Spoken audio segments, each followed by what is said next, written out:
आज मेरा कहना है कि हम सारे अधिवक्ता हैं, हमारे सबके पास हथियार हैं, लेकिन आप अगर देखेंगी तो हमारा हथियार क्या है? हमारा हथियार कलम है। हम सारे अधिवक्ता ये हथियार लेके आए थे, पुलिस को ये नहीं दिखाई दिया, लेकिन आप पुलिस को देख लीजिए, पीछे आपके खड़े हैं, लेकिन देखिए लाठियां किसके हाथ में है। क्या हापुड़ में हुई घटना में क्या पुलिस को लाठी चार्ज करना आवश्यक था?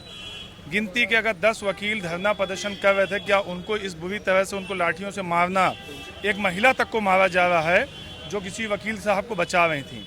क्या रियली में इस देश की जनता को आज़ादी इसीलिए मिली थी कि हम अपने ही उन चौकीदारों से जो संवैधानिक पद पर बैठ के देश की जनता के टैक्स के पैसों से तनख्वाह लेती है वो हमें मारे? एडवोकेट यहाँ पे अधिवक्ता जो है पिछले 4 दिनों से धरने पे है, पूरा प्रदेश धरने पे है। क्या मुख्यमंत्री जी की तरफ से कोई अभी तक किसी प्रकार की कोई बात व्यक्त हुई है अधिवक्ताओं के प्रति? क्या कोई संवेदना व्यक्त की गई है? क्या जांच के लिए एसआईटी बैठा दिए? पर एसआईटी जब सैया भाई कोतवाल तो अब डर काहे का? एसआईटी जब भी बनती है या जो भी कमेटियां बनती हैं, ये इतिहास रहा है आज़ादी से लेकर आज तक का कि ये केवल एक झुंझुना होती हैं, इनसे कभी कुछ होता नहीं है। अधिवक्ताओं से चिढ़ती है, जलन की भावना रखती है, क्योंकि वकील जो है कानून को सही तरीके से जानता है, किस कानून और किस अधिनियम के तहत क्या सजा होनी चाहिए, किसको कितनी छूट मिलनी चाहिए। लेकिन कमिश्नरेट होने के बाद से ऐसा हुआ है कि ये खुद ही में न्यायाधीश बन गए हैं। जो काम था पुलिस का चौकीदारी करने का, पकड़ने का, आपराधिक चार्जशीट हो या एफआईआर लगाने का, वो नहीं हो गया, वो जजमेंट करते हैं, न्यायपालिका से ऊपर चले गए हैं। लेकिन ये हड़ताल तब तक चलेगी जब तक हमारी न्यायपालिका का मस्तक ऊंचा नहीं हो जाएगा। ये न्यायपालिका का किरीट रखेंगे, न्यायपालिका के मस्तक को ऊंचा करेंगे इस स्ट्राइक के माध्यम से। न कि वकीलों का हम प्रतिशोध नहीं है, ये न्यायपालिका की लड़ाई है, केवल वकीलों की लड़ाई नहीं है, ये न्यायपालिका के। हम अहिंसा के पूजक हैं, हम सत्यमेव जयते के पूजक हैं।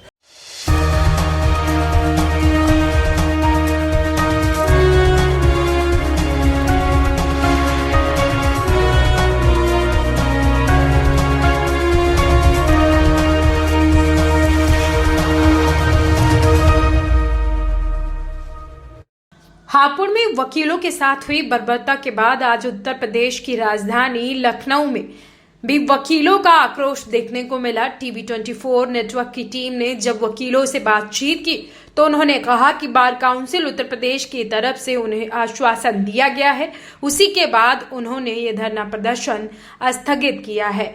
आगे उन्होंने कहा कि अगर हमारी मांगे पूरी नहीं होती हैं तो दोबारा से 4 दिन बाद वो उत्तर प्रदेश की सड़कों पर नजर आएंगे। जानकारी के मुताबिक हापुड़ में वकीलों की बेरहमी से पिटाई की गई थी, जिसके बाद से पूरा उत्तर प्रदेश के जो अधिवक्ता हैं वो आक्रोश में दिखाई दे रहे हैं। इसी मामले पर देखिए हमारी खास रिपोर्ट। 2 दिन से लगभग देखा जा रहा है कि प्रदर्शन किया जा रहा है सुरक्षा को लेकर के, तो ऐसा क्या वजह है जिसकी वजह से आपको सुरक्षा नहीं मिल पाया? नहीं, बात सुरक्षा को लेकर के नहीं है, लेकिन समाज के अराजक तत्वों के विरुद्ध अधिवक्ता शुरू से अपनी आवाज़ बुलंद करता आया है। न्याय के कलम की परिधि को लागू करवाने के लिए उसकी लड़ाई लड़ता है संवैधानिक प्रारूप में। लेकिन यहाँ पे जिस तरीके से अब आप बात करिए कि जहाँ से घटना शुरू हुई वहाँ पे जिस तरीके से अधिवक्ताओं को गलत छवि से प्रस्तुत किया गया, उनके ऊपर जिस तरह लाठीचार्ज कराई गई, तो एक बिंदु पे आपको ध्यान देना पड़ेगा कि अधिवक्ताओं पे लाठीचार्ज कराने का आदेश केवल प्रशासन दे सकता है और शासन की अनुमति से दे सकता है। उसके बाद तत्काल प्रभाव से अधिवक्ताओं पे एफआईआर करना कहीं ना कहीं ये सामंतवादी मानसिकता की दमनकारी नीति का परिचायक है। मुझे लगता है कि सरकार को सामने आकर के जिम्मेदारी से अधिवक्ता सुरक्षा कानून को लागू करने की आवश्यकता है, क्योंकि अधिवक्ताओं के हित की बात जब आती है तो सरकार मौन साध लेती है। लंबे समय से चल रही इस तपस्या का अब पूर्ण महायज्ञ होना आवश्यक है और पूर्णाहुति के साथ इस कानून को लागू करवाना भी उतना ही आवश्यक है। मुझे लगता है कि जब बात ज़रूरतों की होती है तो सरकार अपना हित साधने के लिए अधिवक्ताओं को केवल एक वोट बैंक की तरह इस्तेमाल करती है, लेकिन बात जब अधिवक्ताओं के हित की होती है तो सरकार मौन साध लेती है। आज मेरा कहना है कि हम सारे अधिवक्ता हैं, हमारे सबके पास हथियार हैं, लेकिन आप अगर देखेंगी तो हमारा हथियार क्या है? हमारा हथियार कलम है। हम सारे अधिवक्ता ये हथियार लेके आए थे, पुलिस को ये नहीं दिखाई दिया, लेकिन आप पुलिस को देख लीजिए, पीछे आपके खड़े हैं, लेकिन देखिए लाठियां किसके हाथ में है। तो मुझे लगता है अधिवक्ता हमेशा संवैधानिक लड़ाई लड़ते आया है, कानून की परिधि में लड़ते आया है। एक मर्यादित बुद्धिजीवी समाज से हम बिलोंग करते हैं और हम बखूबी जानते हैं कि 1861 का समर्थन, लाठी का समर्थन जो भी करेगा वो इस देश का देशद्रोही होगा, देश के विरुद्ध समर्थन कर रहा है, क्योंकि हमारे देश की आज़ादी इसी लाठी से लड़ करके हमारे सत्याग्रहियों ने, क्रांतिकारियों ने इसी लाठी से उनका दमन करवाया गया, इसी के माध्यम से उनकी हत्याएं करवाई गई। और आज इस लाठी का समर्थन मतलब मुझे लगता है आधुनिक भारत पे एक कलंक के समान है। और इस लाठी वाली व्यवस्था को हटाने के लिए मैं आपको ये भी बता दूं, हमारे सुप्रीम कोर्ट ने मॉडल पुलिस एक्ट 2006 के प्रावधान निर्धारित किए हैं, लेकिन चूंकि उसमें अधिकारियों के अधिकार कम किए गए हैं, उसमें अधिकारियों की अंग्रेजी सोच पे प्रतिबंध लगाया गया है, इसीलिए अधिकारी नहीं चाहते कि वो कानून यहाँ पे लागू हो, चाहे पूरे देश में लागू हो, क्योंकि अधिकारी जो हैं वो बैठ के अंग्रेजी मानसिकता से केवल दमनकारी नीतियां अपनाते हैं और शासन की गुडबुक में बने रहते हैं, ट्रांसफर पोस्टिंग का खेल खेलते हैं। विवेक जी, जिस तरह से देखा गया कि हापुड़ में अधिवक्ताओं के ऊपर लाठीचार्ज किया गया, उसके बाद में वहां से ही वकीलों ने प्रदर्शन करना शुरू किया और यहां तक आ पहुंचा है, लखनऊ राजधानी तक आ पहुंचा है। और यहां पर भी ये कहा जा रहा था कि अधिवक्ता अपने कलम की दम पर लड़ाई लड़ेंगे, लेकिन पुलिस प्रशासन जो है उनके ऊपर जो है लाठियां भांजते हुए दिखाई दिया। तो आपको लगता है कि कलम और लाठी की लड़ाई, इसमें कौन जीतेगा, अधिवक्ता या पुलिस? देखिए, कलम और लाठी की लड़ाई में हमेशा कलम भारी रही है। इतिहास में बड़ी बड़ी सत्ताओं को परिवर्तित करने में कलम ने अपनी अहम भूमिका निभाई है। अगर सरकार की बात कर ले तो आज अगर अधिवक्ता अपने कलम की स्याही चलाना शुरू कर दे तो सुप्रीम कोर्ट में एक SLP फाइल करने की देर है। जितने आपराधिक मुकदमों की फाइलें बंद है, सारी आपराधिक फाइलें खुलवा दी जाएंगी। लेकिन चूंकि हम सरकार को लोगों ने चुना है, जनमत का हम सम्मान करते हैं और सबसे बड़ी बात है, हम खुद इसी समाज से आते हैं। हम समाज में चाहते हैं बदलाव, हम समाज में दमनकारी नीतियों को नहीं लागू होने देंगे। और मैं बड़ी जिम्मेदारी के साथ कह रहा हूं कि लाठी का जो भी लाठी का समर्थन करता है वो अंग्रेजी मानसिकता का समर्थन करता है। 1861 में अंग्रेजी पुलिस कानून बनाया इसीलिए गया था ताकि इस देश में आंदोलन सत्याग्रह का दमन किया जा सके। और अब हमारी लड़ाई पुलिस से नहीं है, हमारी लड़ाई है कि ADM प्रशासन को किसने लाठीचार्ज का आदेश दिया, वो चाहे प्रमुख सचिव हो, चाहे योगी आदित्यनाथ के लोक भवन से वो आदेश आया हो। लेकिन अब ये सरकार जिम्मेदारी ले, क्योंकि जो SIT बनाई गई है उस SIT में भी जो हमारे अधिकारी जो रखे गए हैं पुलिस के, उसमें बार का ना कोई पदाधिकारी है, ना कोई अधिवक्ता है, ना हमारे उत्तर प्रदेश बार काउंसिल का कोई मेंबर है, ना कोई रिटायर्ड जज है। तो मुझे लगता है कि सबसे पहले आवश्यक है कि इस पूरी लड़ाई को कलम की ताकत से और विधिक प्रारूप में हम लड़ रहे हैं और हम लड़ करके इस बार अपना मुकाम हासिल करके रहेंगे। आप सभी लोग जो प्रदर्शन कर रहे हैं अपनी सुरक्षा को लेकर के, क्योंकि हापुड़ में जिस तरह से अधिवक्ताओं के ऊपर लाठीचार्ज किया गया, उसके बाद से कहीं ना कहीं सुरक्षा को लेकर सवाल उठना शुरू हो गए। तो आपकी बार काउंसिल जो है उसकी तरफ से सरकार के पास में कौन सी मांगे भेजी गई हैं और सरकार ने किन मांगों पर सहमति जताई? हम लोग की मुख्य मांग है कि अधिवक्ता एक्ट जो है वो लागू किया जाए। हम लोग मेन उसी के लिए लड़ाई लड़ रहे हैं और वो अगर आ जाएगा तो ये जो जिस तरीके से पुलिस कर रही है ये दोबारा ऐसा नहीं कर पाएगी। बस हम यही चाहते हैं। ऐसा माना जाता है कि पुलिस और वकीलों का हमेशा से बैर रहा है, तो ऐसा क्यों कहा जाता है? क्योंकि भाई वो हम लोग कलम की ताकत रखते हैं, वो लाठी की ताकत रखते हैं और उन्होंने एक अपना ये बना रखा है। जैसे यहाँ कमिश्नरेट है, लखनऊ की स्थिति इतनी ख़राब हो चुकी है कि अगर आप थाने चले जाएंगे आप अपनी बात नहीं रख सकते। वकीलों को डंडे से मार के भगा देते हैं। ये आपने कई जगह देखा होगा, जानकीपुरम में देखा होगा, कई जगह लखनऊ में तो आए दिन ही हो रहा है। ऐसा क्यों हो रहा है, कोई वजह होगी? भाई वो चाहते हैं कि हम ही पैसा कमा ले, वकील क्यों पैसा कमाए? बात पैसे कमाने की भी नहीं है। देखिए क्या होता है, मैं आपको बताऊं, दोनों ही कानून के एक तरह से संतुलित दो तराजू के अंग हैं। और सबसे बड़ी बात है कि अधिवक्ता और पुलिस का कोई विभेद नहीं है। हम इसी कोर्ट परिसर में पुलिस कर्मियों को भी सम्मान मिलता है और पुलिसकर्मी ऐसा नहीं अधिवक्ताओं का सम्मान नहीं करते। लेकिन बांटो और राजनीति करो, बांटो और राज करो की नीति से जब सरकार दो संस्थाओं को आपस में लड़वाती है तब उसकी ये नीयत सामने आ जाती है। यहाँ हम सभी बुद्धिजीवी समाज से आते हैं, हम सरकार के किसी भी तरह की राजनीति को आंख मूंद करके स्वीकार नहीं करेंगे। क्या कारण है? सिविल कोर्ट यहाँ है, सिविल कोर्ट के बाद हाई कोर्ट वहाँ है, उसके बाद हमारे स्टेट फोरम कमीशन, अलग अलग जो हमारी कोर्टें हैं वो इतनी दूर दूर हैं कि अधिवक्ता कभी भी एकजुट एक जगह पे ना हो सके। सबसे बड़ी बात है, अधिवक्ताओं को अलग रखने के लिए सरकार ने ये जो मानसिकता से प्रारूप तैयार कर रखा है, इस कारण सरकार को या व्यवस्थाओं को लगता है कि अधिवक्ता बटा हुआ है, जबकि ऐसा नहीं है। मैं आपके मंच से पूरे देश की, हर प्रदेश की बार से आह्वान करना चाहूंगा कि ये जो सालों की तपस्या चली है, जो हमारे वरिष्ठ अधिवक्ताओं ने सालों की मेहनत से इस मुद्दे को उठा करके इस मुद्दे को इस मुकाम तक पहुंचाया, अधिवक्ता सुरक्षा कानून को, अब इसके पूर्णाहुति का यज्ञ करने की आवश्यकता है। और इस यज्ञ को सार्थक करने के लिए सारे देश के, हर प्रदेश के अधिवक्ता, पदाधिकारी और बार के जितने भी मेंबर हैं सभी एक मंच पे एक साथ आए और काम को ठप कर दे जब तक कि इस कानून के ऊपर सरकार अपनी नीति को स्पष्ट न करे और इसे लागू न करे। अभी सुबह से प्रदर्शन चल रहा था, तो क्या वजह रही जो प्रदर्शन अचानक खत्म करना? पुलिस अधिकारियों द्वारा एक आश्वासन दिया गया है कि अधिवक्ताओं के विरुद्ध जो फर्जी मुकदमे दर्ज हुए हैं उन्हें वो वापस ले रहे हैं।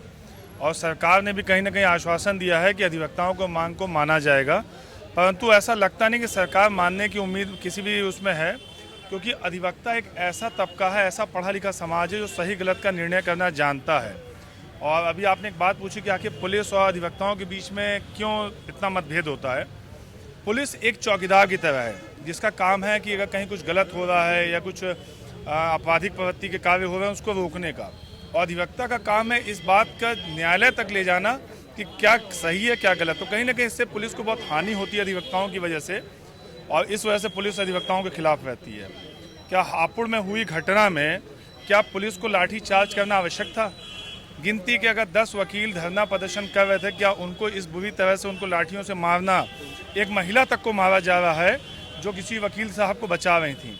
क्या रियली में इस देश की जनता को आज़ादी इसीलिए मिली थी कि हम अपने ही उन चौकीदारों से जो संवैधानिक पद पर बैठ के देश की जनता के टैक्स के पैसों से तनख्वाह लेती है वो हमें मारे, बुरी तरह मारे? अब आप सोचिए जब अधिवक्ताओं के साथ ये हाल है तो आम जनता के साथ ये क्या करते होंगे, ये आप खुद ही समझ सकते हैं।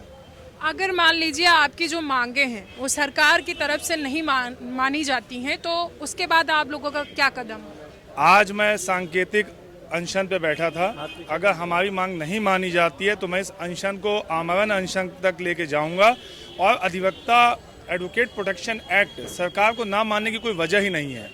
हम आज़ादी से पहले भी और आज़ादी में भी अधिवक्ताओं का बहुत बड़ा योगदान रहा, जिसको देश माने ना माने। पुलिस किसी की मदद, आम आदमी की मदद करने के लिए तब आती है जब शिकायत करने जाइए, लेकिन अधिवक्ता एक आम आदमी की मदद के लिए हमेशा तत्पर रहता है, वो किसी भी स्तर का हो। तो मुझे लगता है कि एक अच्छी सरकार को, राजस्थान में जैसे एडवोकेट प्रोटेक्शन एक्ट लागू है तो इसका मतलब पढ़ी लिखी सरकार होने का ये फ़ायदा होता है जी। राजस्थान में एडवोकेट प्रोटेक्शन एक्ट लागू है, पर आपके हिसाब से उत्तर प्रदेश में पढ़ी लिखी सरकार नहीं? देखिए वो कितनी पढ़ी लिखी है ये बोलने की ज़रूरत नहीं है मुझे, कितने पढ़े लिखे हैं एडवोकेट। यहाँ पे अधिवक्ता जो है पिछले 4 दिनों से धरने पे है, पूरा प्रदेश धरने पे है। क्या मुख्यमंत्री जी की तरफ से कोई अभी तक किसी प्रकार की कोई बात व्यक्त हुई है अधिवक्ताओं के प्रति? क्या कोई संवेदना व्यक्त की गई है? क्या जांच के लिए एसआईटी बैठा दिए? पर एसआईटी जब सैया भाई कोतवाल तो अब डर काहे का? देखिए, जब रिपोर्ट तो जातिगत और धार्मिक मुद्दों की बात होती है तो मुख्यमंत्री जी सबसे पहले फायर ब्रांड बनकर के मंच पे खड़े हो जाते हैं, लेकिन बात जब अधिवक्ताओं के हित की आती है, जब बात अधिवक्ताओं के सुरक्षा कानून की आती है, जब बात अधिवक्ताओं के भविष्य को लेकर के होती है, जब बात अधिवक्ताओं के मुद्दों को लेकर के होती है, तो ये सबसे बैकफुट पे नजर आते हैं। तो मुझे लगता है कि कहीं ना कहीं ये सरकार जो है पूरी तरीके से प्रायोजित तरीके से अधिवक्ताओं के विधिक मुद्दे पे इसलिए बसती है क्योंकि इन्होंने खुद अपने मुकदमे वापस लिए हैं। और अधिवक्ताओं को भी अब ये समझना पड़ेगा कि आपको समर्थन अपने मुद्दों का करना है या अपने केवल हित का करना है। इसमें भी मुझे लगता है कि थोड़ा सा विचार करने की आवश्यकता है। और हम तो कह रहे हैं कि हम तो चाहते हैं कि हमारे समाज में जो है अच्छे बुद्धिजीवी लोग आए, अच्छे तरीके के प्रोफेशनल प्रैक्टिशनर आए। आप पासपोर्ट सत्यापन की तरह हमारा भी सत्यापन करा लीजिए भाई, जो प्रैक्टिशनर होगा उसे कोई आपत्ति नहीं है। हम तो कह रहे हैं, लेकिन सरकार कानून बनाने पर अगर बात करे तब तो कोई बात आगे बढ़े ना। सरकार तो यहाँ लाठियाँ भेज दे रही है, सरकार यहाँ पे शस्त्र भेज दे रही है। जिस तरह से विवेक जी ने जिस तरह से अभी कहा था कुछ देर पहले कि जो हमारा अधिवक्ता है उसको कई हिस्सों में बांट दिया गया है, अगर सारे के सारे इकट्ठा हो जाएं तो आपको लगता है कि पुलिस की लाठी अधिवक्ताओं की कलम पर भारी पड़ेगी? पुलिस की लाठी अधिवक्ताओं के कलम पे हमेशा से कमज़ोर रही है, और यही पुलिस के अंदर कहीं ना कहीं हीन भावना व्यक्त करती है। पुलिस इस बात से कहीं ना कहीं अंदर से कुंठित है क्योंकि हम कहीं ना कहीं पुलिस द्वारा किए गए गलत कार्यों को रोकते हैं। पुलिस जो आज की तारीख में आप महिला थाने चले जाइए जो महिलाओं के लिए बना है, जब महिला ही शिकायत करने जाती है और एक अधिवक्ता जाता है तो पुलिस को अपना 10,000 रुपये का नुकसान दिखता है, क्योंकि एक आम महिला जब जाती है और 10,000 रुपये देती है तब उसकी एफआईआर दर्ज होती है। कोई एक आम नागरिक अगर थाने में बिना अधिवक्ता के एफआईआर दर्ज कराने जाता है तो खुद थाने वाले उस एफआईआर को लिखते हैं, और इतने सिंपल तरीके से लिख देते हैं जिससे कि पता चले अपराध हुआ ही नहीं और प्रदेश में शांति व्यवस्था बनी हुई है। परंतु एक अधिवक्ता जानता है कि किसी पीड़ित के साथ क्या कृत्य हुआ है और पुलिस का उसमें क्या रोल है, और जब एक अधिवक्ता पुलिस थाने में उसको बताता है कि आपको इन धाराओं में मुकदमा पंजीकृत करना चाहिए, तो कहीं ना कहीं पुलिस उस बात से नाराज होती है। और आज की तारीख में अगर आप गौर करेंगी तो ज़्यादातर पुलिस विभाग में भर्ती जितने भी लोग हैं वो कहीं ना कहीं पैसा दे के आए, पढ़ लिख के नहीं आए। अगर पढ़ लिख के आए होते तो आज की तारीख में आप पता कर लीजिए कई कानूनों को सुप्रीम कोर्ट ने रद्द कर दिया और तब भी पुलिस उस पर एफआईआर दर्ज कर लेती है। तो इसका मतलब कहीं ना कहीं पुलिस अधिवक्ताओं से इस मामले में बहुत ही पीछे है, कुंठित मानसिकता रखती है और अधिवक्ताओं के कभी भला नहीं चाहती है। देखिए, ऐसा है कि जो सिस्टम है आपका, यहाँ सिस्टम में बदलाव होना चाहिए। सिस्टम में बदलाव चाहते हैं? हाँ, सिस्टम में बदलाव होना चाहिए। जो पुलिस की जो बर्बरता, ये जो तानाशाही चल रही है, इस समय जो कमिश्नरेट लागू हो गया तो वहाँ पर जो है जैसे कोई अधिवक्ता जाता है तो कोई वहाँ कानून है ही नहीं, कानून नाम की चीज ही नहीं है वहाँ। कानून ना सीआरपीसी है, ना आईपीसी है, ना कुछ है। 50,000 की जमानतें दाखिल होती हैं वहाँ पर 107-16 के केस में। 50,000 की जमानतें, उसकी कोई वैल्यू होती है, गैंगस्टर तक में नहीं दाखिल होती। गैंगस्टर तक में जमानतें नहीं दाखिल होती हैं, उसमें भी वेरिफिकेशन कराया जाता है। कहाँ पर जो है, कहाँ पर जो 50,000 जमानतें वो भी खाली ले लेते हैं कागज, जो जाइए और वो और पैसे दे दीजिए, 2,000 रुपये दे दीजिए और तुरंत जो है केस खत्म हो जाएगा, अगर जाइए अब नहीं आना आपका। ये क्या है, ये क्या है? और नहीं तो कहीं जाइए अभी साहब आ रहे होंगे। यही वजह है मैम कि कहीं ना कहीं पुलिस जो है अधिवक्ताओं से चिढ़ती है, जलन की भावना रखती है, क्योंकि वकील जो है कानून को सही तरीके से जानता है, किस कानून और किस अधिनियम के तहत क्या सजा होनी चाहिए, किसको कितनी छूट मिलनी चाहिए। लेकिन कमिश्नरेट होने के बाद से ऐसा हुआ है कि ये खुद ही में न्यायाधीश बन गए हैं। जो काम था पुलिस का चौकीदारी करने का, पकड़ने का, आपराधिक चार्जशीट हो या एफआईआर लगाने का, अब वो नहीं हो गया, वो जजमेंट करते हैं, न्यायपालिका से ऊपर चले गए हैं। तो इसीलिए कहीं ना कहीं पुलिस और अधिवक्ताओं से चिढ़ती है। जैसा कि विवेक जी अभी सभी लोगों ने कहा है कि अगर अधिवक्ताओं की सुरक्षा को मजबूत करना है तो पुलिस प्रशासन को भी मजबूती से लाना होगा, और ये ऐसा तभी होगा जब पुलिस अधिकारी या जो भी पुलिस सुरक्षा कर्मी हैं वो पढ़े लिखे होंगे। तो आपके हिसाब से सरकार को अब जो नई भर्तियां निकालनी चाहिए वो सभी पढ़े लिखे युवाओं को देना चाहिए? नहीं, देखिए, हम बुद्धिजीवी लोग हैं, हम किसी की आलोचना और कटाक्ष में अपना समय खराब नहीं करते हैं। मैं ये नहीं कह सकता कि पुलिस में पढ़े लिखे लोग नहीं है, वहाँ भी अच्छे अच्छे बच्चे पढ़ के आ रहे हैं, अच्छे परिवारों से आ रहे हैं। लेकिन हाँ, मानसिकता जो है, क्योंकि पुलिस की जो ट्रेनिंग की व्यवस्था है 1861 की मानसिकता से संचालित होती है, जो कि अंग्रेजी पुलिस कानून का हिस्सा है। हम कहते हैं कि आप सुप्रीम कोर्ट द्वारा निर्णित जो विधिक प्रारूप में है मॉडल पुलिस एक्ट 2006 के प्रावधान लागू करिए, जिसमें कि अधिकारियों की शक्तियों को पूरी तरह से नियंत्रित किया गया, जिसमें ट्रांसफर पोस्टिंग का जो मेजर खेल ये लोग खेलते हैं वो राज्य सुरक्षा आयोग के हिस्से चले जाएगा। पुलिस कंप्लेंट अथॉरिटी का उसमें प्रावधान है, जिसमें कि अधिकारियों की भी शिकायत एक आम पुलिसकर्मी या एक आम जनमानस कर सकता है, जिसमें कि हमारे विधि व्यवसाय के 2 सेवानिवृत्त न्यायाधीश होंगे, पत्रकार होगा, एक जनप्रतिनिधि होगा और एक IPS होगा। तो मुझे लगता है इस तरह की व्यवस्थाएं सुप्रीम कोर्ट ने दे रखी है। जांच और विवेचना से अलग करिए, आप FIR दर्ज करने का सिस्टम ऑनलाइन करिए। लेकिन सबसे बड़ी बात क्या है कि अगर आप मॉडल पुलिस एक्ट 2006 के प्रावधान लागू कर देंगे तो ये जो तानाशाही अंग्रेजी मानसिकता के अधिकारी बैठे हैं, इनकी अधिकार जो है सीमित हो जाएंगे और उसके बाद ये मनमानी और भ्रष्टाचार नहीं कारित कर पाएंगे। इस वजह से सुप्रीम कोर्ट के निर्देशों की अनदेखी करते हुए 17 राज्यों ने इसको अंशतः पूर्ण लागू भी कर लिया, लेकिन उत्तर प्रदेश उसमें भी अपवाद रहा, जो कि आज भी कंटेम्प्ट का केस फेस कर रहा है सुप्रीम कोर्ट में। और सुप्रीम कोर्ट में अभी बीच में इस पर सुनवाई भी हुई थी, तो सुप्रीम कोर्ट ने कहा था हम निर्देश देते हैं, लेकिन जब आपके अधिकारी और सरकार नहीं सुनती तो हम क्या करें। तो मुझे लगता है कि इस पे अब CJ को, चीफ जस्टिस ऑफ इंडिया जो हमारे हैं, हमारे विधिक संरक्षक हैं, हमारी मातृ संस्था के भी हेड हैं, मुझे लगता है कि मैं निवेदन करूंगा उनसे कि इसको मजबूती से लागू करवाने के लिए कठोर निर्देश पारित करें। और मॉडल पुलिस एक्ट 2006 का प्रावधान लागू करते ही स्वदेशी का कॉन्सेप्ट इन्हीं का है ना। तो मैं कहता हूं कि जो सुप्रीम कोर्ट ने निर्णित किया है, सुप्रीम कोर्ट से बखूबी कौन जान सकता है कि कानूनों में बदलाव की जरूरत कहाँ है। आप IPC CRPC में बदलाव की बात कर रहे हैं, एविडेंस एक्ट में बदलाव की बात कर रहे हैं, लेकिन जो सबसे मूल आवश्यकता है, आम जनमानस को जो सीधे प्रभावित कर रही है पुलिस कानून, उसको समाप्त करने की बात नहीं कर रहे हैं। तो मुझे लगता है कि उसका कारण सिर्फ एक है कि राजनीतिक लक्ष्य हासिल करने के लिए पुलिस की लाठी का इस्तेमाल ये अपने प्रतिद्वंदियों पे कराते हैं।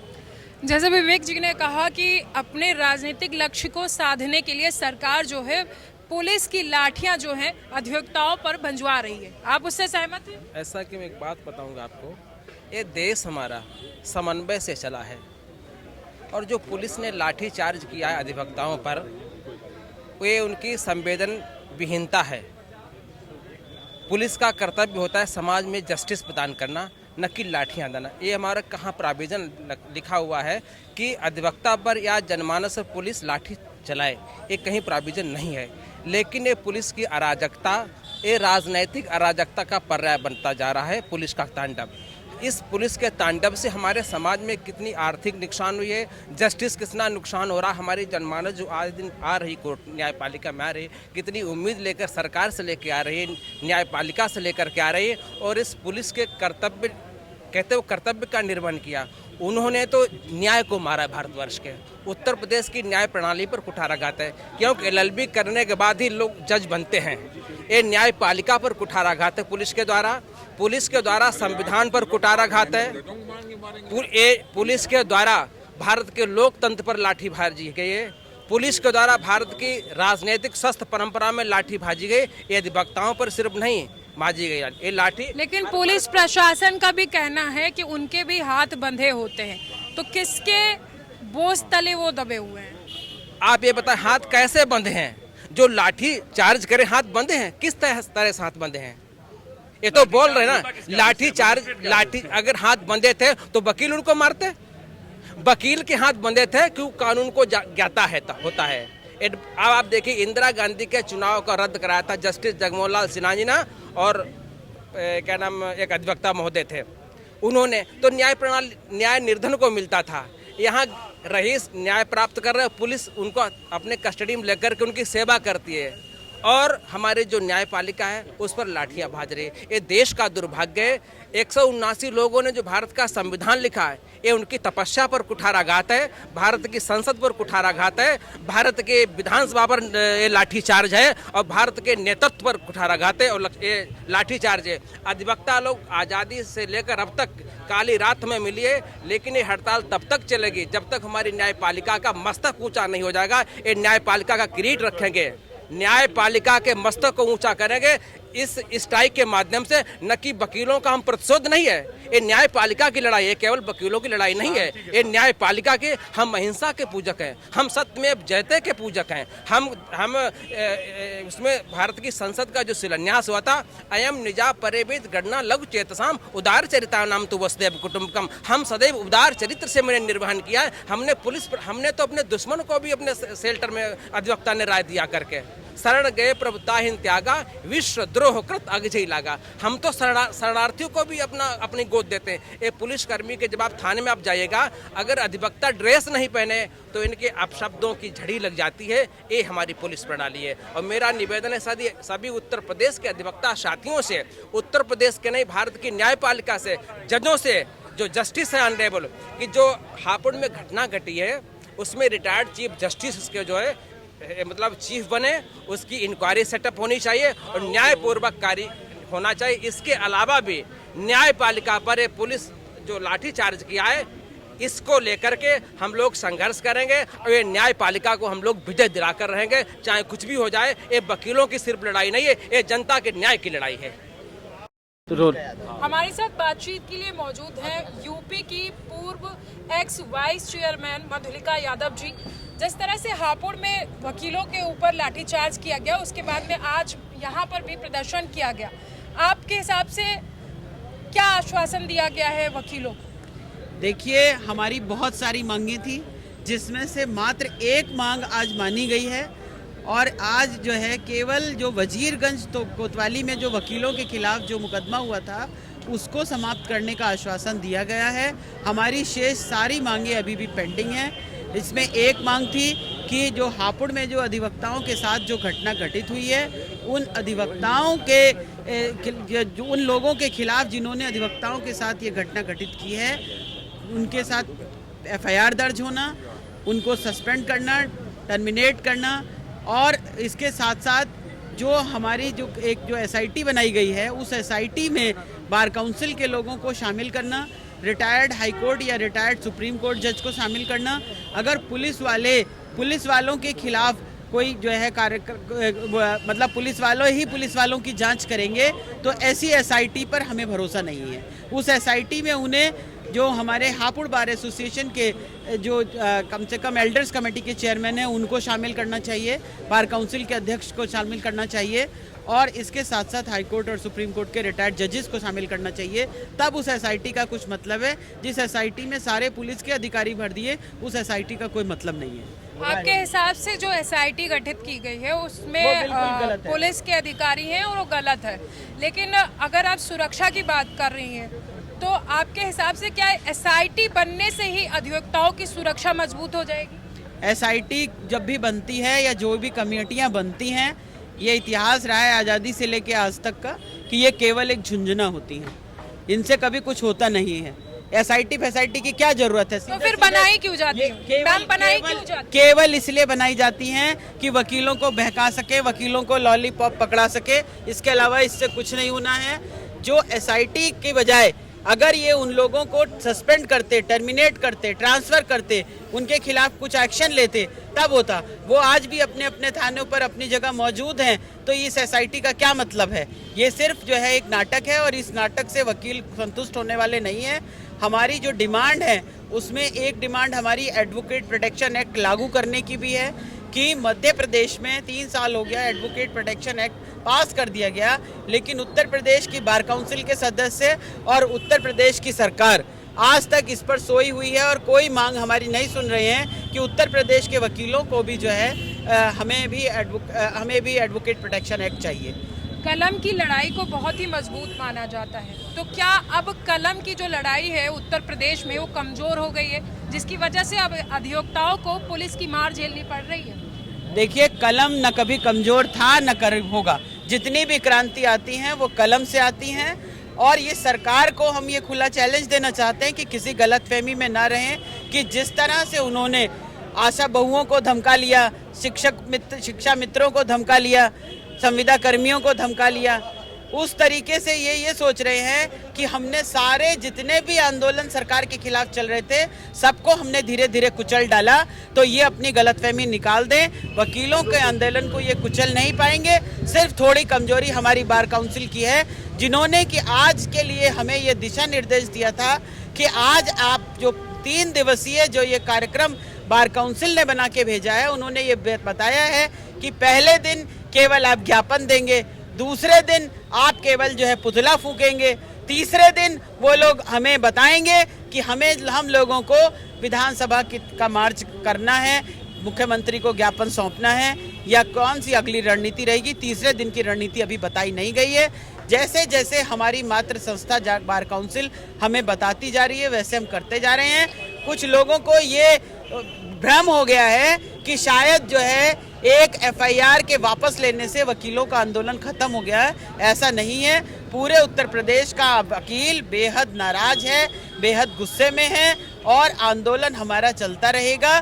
सिर्फ और सिर्फ ये है कि हमारी मजबूरी है कि हमें उत्तर प्रदेश बार काउंसिल के द्वारा दिए गए जो भी निर्देश है उनका पालन करना है और उनका आज के लिए केवल यही निर्देश था कि आप जो है ज्ञापन दीजिए और धरना दीजिए। आज के लिए उन्होंने ये निर्देश नहीं दिया था कि आप लोग ज्ञापन ले जा करके मुख्यमंत्री को ज्ञापन सौंपें या विधानसभा के सामने जा करके धरना दें। देखा गया मैम कि वकीलों का जो प्रदर्शन का कारवां था वो मुख्यमंत्री आवास की तरफ बढ़ा था, लेकिन उसको रोक लिया गया। क्यों रोका गया? नहीं, आज का जो मुख्यमंत्री के आवास में जाने का आज का नहीं था, क्योंकि देखिए इसको स्पष्ट समझ लें कि पहले वकीलों ने ये निर्णय लिया था कि मुख्यमंत्री आवास तक जाएंगे, लेकिन उसके बाद क्योंकि बार काउंसिल की तरफ से पत्र जारी हो गया, वो पत्र पूरे सोशल मीडिया पर चला गया, तो पूरे उत्तर प्रदेश के वकीलों की लाइसेंसिंग अथॉरिटी जो है वो बार काउंसिल है, तो उसके दिशा निर्देश को मानना वकीलों के लिए जरूरी था। इसलिए आज आगे नहीं गया है। प्रशासन इस गलतफहमी में ना रहे कि प्रशासन की वजह से जो है वकील आगे नहीं गए। हम बार काउंसिल की वजह से आज जो है विधानसभा का घेराव नहीं किए हैं, हमें बार काउंसिल ने रोका है, प्रशासन ने नहीं रोका है। एक आखिरी सवाल आपसे जानना चाहेंगे कि वकीलों के हक के लिए आप सभी लोग क्या करेंगे? वकीलों के हक के लिए सबसे ज़्यादा आवश्यक है कि उत्तर प्रदेश में एडवोकेट प्रोटेक्शन एक्ट लागू हो। उसके बाद जो अभी हापुड़ की जो ये कमेटी चल रही है, हापुड़ के बारे में हमारा कहना है कि अगर इसमें जो है रिटायर्ड न्यायिक अधिकारियों को शामिल किया जाए और बार काउंसिल को शामिल किया है, तभी कुछ न्याय की उम्मीद हम लोग कर पाएंगे। और अगर ये वर्तमान एसआईटी है, इस एसआईटी को हम लोग जो है बिल्कुल भी इसको हम सिरे से खारिज करते हैं और हम लोग जो है अभी 3 दिन का ये बार काउंसिल का मुंह देख रहे हैं कि 3 दिन में बार काउंसिल के मेंबर जो है वो क्या करवाकर हम लोगों को सरकार से देते हैं। वो लोग हम लोगों को आश्वासन दिए हैं कि हम लोग 3 दिन के अंदर अंदर समस्या का हल निकाल के दिखाएंगे। अगर 3 दिन के अंदर वो लोग समस्या का हल नहीं निकालते हैं तो चौथे दिन के बाद उत्तर प्रदेश का वकील बार काउंसिल की भी कोई बात नहीं सुनेगा और हम लोग खुद अपने हाथ में नेतृत्व संभालेंगे और खुद अपनी संघर्ष समिति बनाएंगे और खुद से अपनी रणनीति तय करेंगे। 4 दिन के लिए जो है वकीलों का जो प्रदर्शन था उसको रोक दिया गया है और ये निर्णय बार काउंसिल उत्तर प्रदेश का है। अगर 4 दिन में ये निर्णय नहीं लिया जाता कि वकीलों की सुरक्षा के लिए कोई कदम उठाया जाएगा तो उसके बाद पूरे उत्तर प्रदेश का वकील जो है वो विरोध प्रदर्शन के लिए सड़कों पर दिखाई देगा। कैमरामैन सूरज के साथ मैं सोनम सिंह, TV 24 लखनऊ।